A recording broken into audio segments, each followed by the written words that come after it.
Matthias Ekström was able to win the second round of the DTM season at Valencia. Having started from pole, the Swede showed a flawless performance in an action-packed race.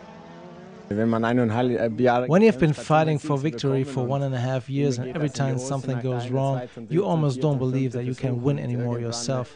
And when you actually do so, like today, it's a great feeling.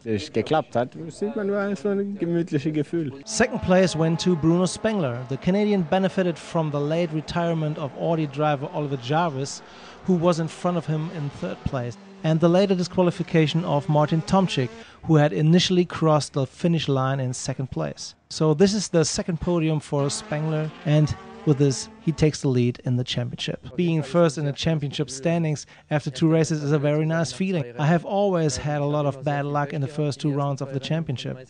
It is very nice, but the championship is still very long.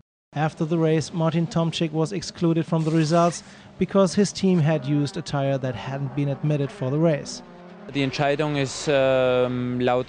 course, the decision is correct according to the regulations. This situation is clearly defined and the according penalty is disqualification. For reigning champion Timo Scheider, it went significantly better in the race after a disappointing qualifying. In his 100th DTM race, he made it to the finish in 4th place thanks to good strategy. Runner-up Gary Paffett dropped back at the start, battled it out with local hero Miguel Molina in particular in midfield fights, and eventually didn't do any better than 7th. The car wasn't fast enough, we had just general lack of grip.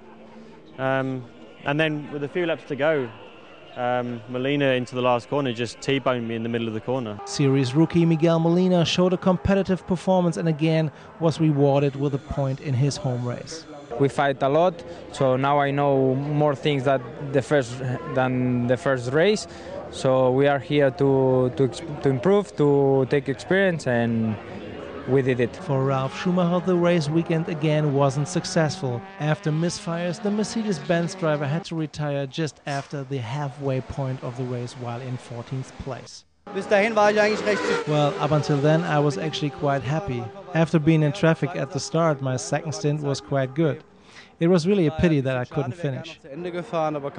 With 3 drivers among the top 4, Audi made a successful comeback after a troublesome start of the season. The result from Valencia at a glance. Matthias Ekström wins from Bruno Spengler. Alexandre Permar again scored points by finishing 3rd. Ralf Schumacher, Markus Winkelhock, David Coulthard and Oliver Jarvis didn't finish the race because of technical problems. Martin Tomczyk was disqualified in hindsight. Catherine Legg hadn't even started due to an infection. Bruno Spengler takes the lead in the championship standings from Matthias Ekström and Gary Paffett. Now the DTM is heading back to Germany. On June 6th, the Eurospeedway Lausitz is calling.